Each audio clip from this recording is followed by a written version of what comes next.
Hello guys, இன்னைக்கு நம்ம ஒரு பயங்கரமான ராபரி தான் பண்ண போகிறோம். நம்ம பேங்க் ராபரி, ஜுவல்லரி ஷாப்பு, அது இதுலாம் ராபரி பண்ண போகிறதில்ல. ஒரு பெரிய ஷிப்பில் பார்த்தீங்கன்னா ஒரு 2 கண்டெய்னர் இருக்குது. ஸோ அந்த கண்டெய்னருக்குள்ளே பார்த்தீங்கன்னா பயங்கரமான தங்க கட்டிலாம் வச்சுருக்கானுங்களாம். ஸோ அதை தான் வந்து இப்போ நம்ம ராபரி பண்ண போகிறோம். நம்ம இருக்கிறது பார்த்தீங்கன்னா மேலே தான். ஸோ வேற மாதிரி காமிக்குது பார்த்தீங்கன்னா, அதுதான் நான். கீழே தான் பார்த்தீங்கன்னா போலீஸ் ஸ்டேஷன் இருக்குது. ஸோ நம்ம ராபரி பண்ண ஆரம்பித்தாலும் பார்த்தீங்கன்னா போலீஸ் வர்றதுக்கு கொஞ்சம் லேட் ஆகும். அது மட்டும் இல்லாமல் நம்ம இருக்கிற ஷிப்பும் பார்த்திங்கன்னா நமக்கு பக்கத்துலேயே மேலேயே இருக்குது. ஸோ ஸ்மக்லர் இருக்கான் பார்த்திங்களா மேலே ரைட் சைடுக்கு மேலே. ஸோ அந்த இடத்துல தான் வந்து ஷிப் இருக்குது. நம்ம வந்து இப்போ அங்கே தான் பார்த்திங்கன்னா கொள்ளை அடிக்க போகிறோம். கொள்ளை அடிக்கிறதுக்கு முன்னாடி நம்ம வந்து கொஞ்சம் பாம் வாங்கிக்கணும் டீலர்கிட்ட இருந்து. ஸோ நம்ம வந்து டீலர்கிட்ட பார்த்திங்கன்னா வந்தாச்சு. கிட்ட தான் பார்த்திங்கன்னா இருக்கான் பையன். இவங்கிட்டேருந்து பார்த்திங்கன்னா ஒரு 2 பாம் வாங்கிக்கலாம். ஏன்னா கண்டெய்னரை பார்த்திங்கன்னா எப்படி இருந்தாலும் பூட்டி தான் வச்சுருப்பானுங்க. ஸோ நம்ம கிரனேட் மூலிமா, அதாவது பாம் மூலிமா பார்த்திங்கன்னா உடச்சி திறக்கணும். ஸோ பாமை ஆக்டிவேட் பண்ணி திறந்து அது உள்ளே இருக்க தங்க கட்டி எல்லாத்தையும் பார்த்திங்கன்னா ஆட்டியாக போடணும். இதுனாங்க சுற்று வழி போல். அடா பாவி, சுற்றின்னு வரணுமா?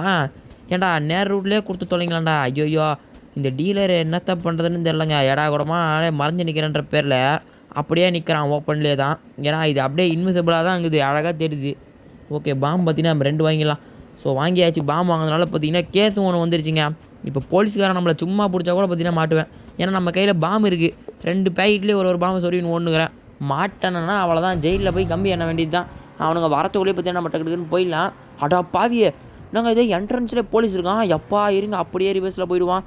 தேவையே இல்லை, இருங்களாம். நம்ம வேறு ஒரு வழி இருக்குது, அந்த பக்கம் போகலாம். பைத்தியக்காரன் எந்த நேரத்தில் எப்படி வந்தானே தெரியல. நம்ம கொள்ளடிக்கு போகிறோம் தெரிஞ்சிச்சா இல்லை என்னன்னு தெரிலங்க. கரெக்டாக வந்து நின்றுக்கிறான். காரில் ஓர பெட்ரோல் இல்லை, வெறும் 3 லிட்டர் தான் இருக்குது. சொல்ல சொல்ல குறைஞ்சிக்கினே இருக்குது பாருங்க. ஸோ இந்த பெட்ரோல் வச்சு தான் நம்ம தப்பிக்கணும். போலீஸ்காரங்கிட்ட மாட்டினா கூட பார்த்தீங்கன்னா நம்மளால் தப்பிக்க கூட முடியாது போல். ஏன்னா சேஸ் பண்ணினே இருப்பானுங்க நம்மளை. நம்ம பெட்ரோல் காலியாகியே பார்த்தீங்கன்னா காலி ஆகிடுவோம் போல். இந்த இடத்துல வந்து போலீஸ் மட்டும் இல்லை, ஆள் நடமாட்டமே இருக்காது. இங்கே என்னன்னு தெரியல, கார் பார்த்தீங்கன்னா இப்போன்னு பார்த்து விட்டு வச்சுக்கிறானுங்க. நாம் வந்து ஷிப்பு கிட்டே வந்தாச்சு. தோருக்கு பாருங்கள் எவ்வளோ பெரிய ஷிப்பு. ஸோ இதில் வந்து ஒரு 2 கண்டெய்னர் பார்த்தீங்கன்னா தனித்தனியாக விட்டுருப்பானுங்க. அதுக்கு முன்னாடி நம்ம காரை பார்த்தீங்கன்னா கொஞ்சம் எஸ்கேப் ஆகிற மாதிரி கரெக்டாக விட்டு வச்சுக்கலாம். ஓகே, நம்ம டக்குன்னு ஏனியில் ஏரியா நம்ம கண்டெய்னர் கிட்ட பார்த்தீங்கன்னா டக்குன்னு போயிடலாம். கீழே வந்தால் தண்ணியில் தான் போய் விழுவோம். அதுக்கப்புறம் திரும்ப மேலே ஏறி வரதுக்கு லேட் ஆகிடும். ஸோ மேலே வந்தாச்சு. இந்த பக்கம் தான் பார்த்தீங்கன்னா போனோம். இது வர ஸ்டாமினா பார்த்தீங்கன்னா ஆனால் கொஞ்சிருதுங்க. நான் வர ஷூ வர போடல, ஏடா உடமா பார்த்தீங்கன்னா ஓடுன்னு கிடக்கிறேன் சவுண்டு போட்டுக்கின்னு. இதோ இருக்கு பாருங்க கண்டெய்னர், அவ்வளோதான் வேறு லெவலு. இந்த எல்லோ கலர் கண்டெய்னர் தான் பார்த்தீங்கன்னா நம்ம வந்து இப்போ கொள்ளடிக்க போகிறோம். அங்கே வர ஸ்டார்டிங்லேயே ஒரு போலீஸ்கார் நின்றுச்சு. ஒருவேளை நமக்கு செட் பண்ணுற ட்ராப்பாக இருக்குமோ. தலைவனுங்க வந்து போலீஸ்காரை ஸ்டார்டிங்லேயே விட்டு ஒரு 4-5 பேர் இங்கேயே பார்த்தீங்கன்னா சுற்று போட்டு நின்றுப்பானுங்களோ. நம்ம கரெக்டாக கொள்ளடிக்கும் போது வந்து பிடிக்க போகிறானுங்க. என்ன நடக்கும் போதுன்னு தெரில, பார்க்கலாம். ஓகே, பாமை நம்ம வந்து ஆக்டிவேட் பண்ணிடுவோம். செட் பண்ணியாச்சு. ஸோ தூரம் போய்ட்டு ஆக்டிவேட் பண்ணலாம். அப்புறம்லாம் நம்ம பக்கத்துலேயே வெஞ்சிரும். அவ்வளோதான், வேறு லெவல் ஆக்டிவேட் பண்ணியாச்சுங்க. இப்போ உள்ளே பார்த்தீங்கன்னா போய் எல்லா லூட்டு டக்குன்னு பார்த்தீங்கன்னா எடுத்துக்கலாம். போலீஸ் பார்த்தீங்கன்னா இப்போதைக்கு வரல.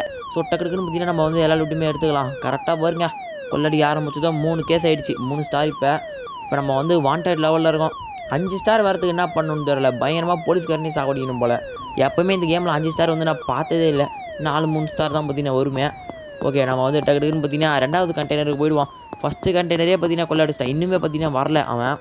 அது போலீஸ்காரன் அப்போ சும்மா நம்ம சீனை கூட்டு வச்சுக்கிறான் போலங்க. இந்த ஒருக்கு பாருங்கள் 2வது. ஸோ இங்கேயும் பார்த்தீங்கன்னா நம்ம பாமை வந்து வச்சிடலாம். எப்பா கன்னுலாம் கிடச்சிட்டு இருக்குதுங்க அந்த கண்டெய்னர் இருந்து. அந்த கண்டெய்னரில் பார்த்தீங்கன்னா 3 ஜூஸ் கேன்லாம் வச்சுருக்கிறானுங்க. இதெல்லாம் முக்கியமாக. சரி இருங்க, ஜூஸ் கேன் அப்படியே சும்மா குடிக்கலாம். அவ்வளோதான், ஆக்டிவேட் பண்ணியாச்சு. ஓகே, நம்ம டக்குன்னு பார்த்தீங்கன்னா உள்ளே போய் எல்லாத்தையும் எடுத்துக்கலாம்.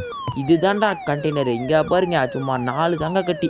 ஒரு தங்க கட்டியே பார்த்தீங்கன்னா ஒரு 1000 ரூபாய்க்கு போவோம். பயங்கரமாக பார்த்தீங்கன்னா சம்பாதிக்கலாம். இங்கே வர காசெல்லாம் வர வச்சுருக்கானுங்க வேறு லெவலு. எல்லாத்தையுமே பார்த்தீங்கன்னா தூக்கிட வேண்டியது தாங்க. எப்படியோ போலீஸ்காரன் பார்த்தீங்கன்னா இன்னுமே வரல. அவனுங்க வரத்துக்குள்ளே பார்த்தீங்கன்னா நம்ம டக்குன்னு தப்பிச்சு போயிடலாம் ஃபஸ்ட்டு. எப்பா நம்ம கார் ஓரம் அங்கே விட்டு வச்சுக்கிறேன். இங்கே என்னங்க, ஓ தண்ணியா இது? கடலில் கூட பார்த்தீங்கன்னா டக்குன்னு தப்பிச்சிடலாம் போல். இந்த இடத்துலாம் வரதுக்கு வாய்ப்பே இல்லை போலீஸ்காரனுங்க. அப்படி மாட்டினோம்னா தப்பிச்சிடலாம். ஏன்னா அவனுங்களும் கடலுக்குள்ளே மீண்டானுங்களா, சுட முடியாது அவனுங்களால. கன்று பார்த்தீங்கன்னா ஆக்டிவேட் பண்ண முடியாது அந்த இடத்துல. இப்போ நம்மக்கிட்ட 4 தங்க கட்டி, ஒரு கன்று, அதுக்கப்புறமா பார்த்தீங்கன்னா ஒரு 3 ஜூஸ் கன் இருக்குது. அது மட்டும் இல்லாமல் நம்ம ஆல்ரெடி பார்த்தீங்கன்னா பணத்தை அப்படியே அதை கேஷாகவே பார்த்தீங்கன்னா எடுத்துட்டோம். ஸோ கேஷாகவே பார்த்தீங்கன்னா இருந்துச்சு, அதையும் பார்த்தீங்கன்னா கொள்ளி அடிச்சிட்டோம். ஸோ கிட்டத்தட்ட ஒரு 15,000 14,000 கிட்ட பார்த்தீங்கன்னா லாபம்னு நினைக்கிறேன். ஃபஸ்ட்டு நம்ம வந்து எடுத்த தங்க கட்டிலாம் பார்த்தீங்கன்னா ஸோ டீலர்கிட்ட பார்த்தீங்கன்னா விற்கணும். ஏன்னா அப்போ தான் பார்த்தீங்கன்னா அவன் நம்மளுக்கு காசாக மாற்றிடுவான். அப்படியே விட்டோம்னா அவளை தான் போலீஸ்காரன் நம்மளை பிடிச்சி எடுத்துன்னு போயிடுவான். தோதாக இருக்கான் டீலர். தலைவன் இடம் மாறின்னே இருக்காங்க, போலீஸ்களை மாட்டக்கூடாதுன்னு நம்மள மாதிரியே. ஓகே, கோல்டு பார்த்தீங்கன்னா விற்றுடலாம். அவ்வளோ தான், வேறு லெவலு. இருங்க, கேஸ் இப்போ நம்மளுக்கு வந்து எவ்வளோ நேரத்தில் போகும்னு சொல்லிட்டு பார்க்கலாம். என்னங்க போகாதுங்க இதே. ஓ நம்ம கையில் கன் இருக்கிறதுனால பார்த்தீங்கன்னா போகாது போல். ஸோ இல்லீகல் ஐட்டம் எதுவுமே வச்சு இல்லாமல் இருந்தால் தான் பார்த்தீங்கன்னா போவோம். அப்போ நான் இருக்க நம்ம வந்து பிஸ்டல் தான் வச்சுருக்கேன். கன்னையும் பார்த்தீங்கன்னா விற்றுடலாம். ஸோ கன்னு பார்த்தீங்கன்னா இப்போதைக்கு தேவையில்லை, ஏன்னா நம்ம எவனையும் இப்போ சுட்டு காலி பண்ண போகிறதில்ல. ஓகே கன்னையும் பார்த்தீங்கன்னா விற்றாச்சு. இப்போ நம்ம பார்க்கலாம் எவ்வளோ நேரத்தில் போகுதுன்னு. ஸோ கிட்டத்தட்ட ஒரு 8.75 நிமிஷம் பார்த்தீங்கன்னா நம்ம வந்து சர்வே பண்ணணும் போலீஸ் கையிலேருந்து மாட்டாமல். 7,700 ரூபி பார்த்தீங்கன்னா அப்போ தான் நம்ம பேங்க் அக்கௌண்ட்டுக்கு வரும். ஒரு 8 நிமிஷம் அப்படி இப்படின்னு சுற்றி இருந்தோம்னா நம்ம வந்து கொள்ளையடிச்ச டோட்டலான மணி வந்து இப்போ 7,700 சேர்க்காமையே ஒரு 4,000 ரூபாய் பார்த்தீங்கன்னா இருக்குது. ஏன்னா நம்ம தங்க கட்டி 4 எடுத்தோம் பார்த்தீங்களா. ஸோ டோட்டலாக சேர்த்தோம்னா கிட்டத்தட்ட ஒரு 11,700 ருபீஸ் பார்த்தீங்கன்னா வருது. இதுவே போதும், பரவாயில்ல. 2 கண்டெய்னரில் பார்த்தீங்கன்னா ஒரு 11,000 ருபீ வச்சுருக்கானுங்க. நம்ம வந்து சைலண்ட்டாக இங்கே இருப்போம். இல்லைனா இருங்க நம்ம வந்து போய் பெட்ரோல் போட்டுக்கலாம். பெட்ரோலே பார்த்தீங்கன்னா சுத்தமாக இல்லை, அநியாயத்துக்கு 1 லிட்டர் கூட இல்லைங்க. 0.7 லிட்டர் தான். அந்த பாருங்க காலியாக ஆக போகுது. சும்மா ஒரு 10 மீட்டர் தள்ளி போனாலே அந்த 0.1 லிட்டர் காலி ஆகுது. நம்ம போலீஸ் கையிலலாம் மாட்டணும்னா கண்டிப்பாக மாட்டிப்போம். ஏன்னா சுத்தமாக பெட்ரோல் இல்லை. அதோ அங்கே நம்ம கிட்டேயே பார்த்தீங்கன்னா ஒரு பெட்ரோல் பங்க் இருக்குது. ஸோ நம்ம வந்து டக்குன்னு அங்கே போயிடலாம். அடா பாவி, அநியாயத்துக்கு 0.5 லிட்டர் தான். சும்மா கொஞ்சம் போனாலே பார்த்தீங்கன்னா டக்குன்னு போயின்னே இருக்குங்க. ஆனால் நம்ம அவ்வளோ தூரம் போக முடியுமான்னு கூட பார்த்தீங்கன்னா தெரியல. நட் ரோட்டில் வண்டி நின்று போலீஸ்காரன் வந்தானா அவ்வளோதான், நம்ம சப்பையாக மாட்டிப்போம். அடடா இங்கே ஸ்கூட்டிலாம் இருக்குது, ஆனால் நமக்கு தேவையில்லாதெல்லாம் இருங்க. நம்ம கிட்டே போயிடலாம் தான் நினைக்கிறேன். ஸோ கொஞ்சம் கிட்ட தான், இன்னும் ஒரு 0.2 லிட்டர் இருக்குது. போயிடலாம், கன்ஃபார்ம் போயிடலாம் தாங்க. அடா பாவி, ஃபாஸ்ட்டாக போகிறேன்னு சொல்லிட்டு நினைவத்தையே போடுறானுங்க நம்ம மேலே. அவ்வளோதான், ஒரு லெஃப்ட் எடுத்தோம்னா வந்துடும். கரெக்டாக 0 லிட்டர் ஆக போகுதுன்னு நினைக்கிறேன். பாருங்களா, அடா பாவி போச்சு, 0 லிட்டர் ஆகிடுச்சு. அவ்வளோதான், நம்ம வளைச்சத்துன்னு போய் ஸ்ட்ரைட்டாக நிறுத்திடுவோம். அவ்வளோதான். நிறைய ரைட்ரா நிறுத்துறா தம்பி. அடா பாவி, இன்னும் லைட்டாக முன்னாடி போனோமா? டே கொஞ்சம் முன்னாடி போடாப்பா. சந்தோஷம், சுத்தமாக ட்ரை ஆகிடுச்சு வண்டி. இருங்க நம்ம வந்து பின்னாடி இருந்து தள்ளுவோம் காரை. நாம் தான் ஒரு பலசாலி ஆகிடுச்சு. அப்படியே காரையே பார்த்தீங்கன்னா தள்ளிட்டு கொஞ்சம் லைட்டாக முன்னாடி போயிடலாம். ஓகே அவ்வளோதான், லைட்டாக பார்த்தீங்கன்னா தள்ளி ஆச்சு. இப்போ போன முடியுதான்னு சொல்லிட்டு பார்க்கலாம். அவ்வளோதான். டே பெட்ரோல் ஊற்றுங்கடா. என்னங்க சிம்பிள் எதுவுமே காமிக்க மாட்டேது பெட்ரோல் போடுற மாதிரியே. இது ஃபஸ்ட்டு பெட்ரோல் பங்கா இல்லை என்னன்னே தெரியலையே. ஐயோ போலீஸ் வரான், இருங்க ஒழிஞ்சிக்கலாம். எப்பா பேசஞ்சர் சீட்டில் பார்த்தீங்கன்னா டக்குன்னு உக்காந்துட்டேன்.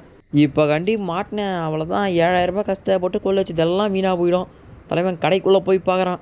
எப்படியோ காராண்டை வந்து செக் பண்ணலைங்க. ஐயோ என்னங்க எப்பா அடி வரா மாதிரியே வந்து ஓடுறான் பாருங்க. அவ்வளோதான் தம்பி, டே போயிடுறாரு தம்பி. நீ கன்று வச்சுருந்துக்கலாம் போல். இப்போ வந்தானா காது மேலே சுட்டு அவனை அமுச்சிட்டுருக்கலாம். ஆனாலும் பார்த்தீங்கன்னா நான் மாட்டியிருந்துருப்பேன், அது வேறு விஷயம். அவன் எக்கச்சக்க கன்று வச்சுருப்பான். எப்பா எப்படியோ போகிற மாதிரியே போயிட்டு ஆளுங்களை யாரா கூட வந்துடுவானோ. இங்கே தெரிஞ்சு இங்கெல்லாம் இருந்தால் வேலைக்கே ஆகாது. இது ஃபஸ்ட்டு பெட்ரோல் பங்கே இல்லை, ஏதோ ஏர்எஸ்ன்னு சொல்லிட்டு ஏதோ ஒன்று இருக்குது. என்ன கருமனே தெரியல. இதை பாருங்களா, கெட்டியும் நவுத்திட்டேன், டிரைவர் சீட்லேயே உக்காந்தாச்சு. அப்பயும் பெட்ரோல் ஏற மாட்டேங்குது தானாகவே. என்ன பண்ணுறதுன்னு தெரில. இருங்க நம்ம வந்து வேறு எங்கன்னா ஓடிடலாம். நம்ம இதை நம்பி இப்படி இங்கேயே உட்காந்துருந்தோம்னா போலீஸ்காரன் வந்து அழகாக நம்மளை தூக்கின்னு போயிடுவான் ஜெயிலுக்கு. நம்ம டக்குன்னு பார்த்தீங்கன்னா வேறு எங்கன்னா ஓடிடலாம். A few moments later. அந்த பெட்ரோல் பங்கு தள்ளியே பார்த்தீங்கன்னா ஒரு பீச் மாதிரி இருந்துச்சு. இந்த இடத்துல ஒருத்தனையும் பார்த்தீங்கன்னா ஆளை காணோம். அதுவும் இல்லாமல் வரவும் மாட்டானுங்க. அதனால் இங்கே வந்து உக்காந்துட்டேன். எப்படியோ நம்ம கொள்ளையடிச்ச 7,000 ரூபாவும் பார்த்தீங்கன்னா வந்துடுச்சு. டோட்டலாக 11,700 ருபி பார்த்தீங்கன்னா நம்ம வந்து எப்படியோ கொள்ளையடிச்சு முடிச்சாச்சுங்க. ஸோ வேறு லெவலில் பார்த்தீங்கன்னா அந்த ஷிப்பில் இருக்கிற 2 கண்டெய்னர் வந்து கொள்ளையடிச்சாச்சு. எப்படியோ போலீஸ்காரங்கிட்ட பார்த்தீங்கன்னா மாட்டில் ஜஸ்ட்டு மிஸ்ஸு. பெட்ரோல் போடுறன்ற பேரில் பைத்தியானாட்டம் மாட்டியிருந்திருப்பேன். ஆனால் எப்படியோ ஃப்ளூவில் பார்த்தீங்கன்னா தப்பிச்சாச்சு. சரி ஓகே கைஸ், இந்த வீடியோ பிடிச்சிருந்தா ஒரே ஒரு லைக் பண்ணிவிட்டு நம்ம சேனலை வந்து மறக்காமல் சப்ஸ்கிரைப் பண்ணி வச்சுக்கோங்க. ஸோ இதே மாதிரியே நம்ம வந்துட்டு ஒரு பயங்கரமான வீடியோவில் நாளைக்கு சந்திக்கலாம். Bye guys.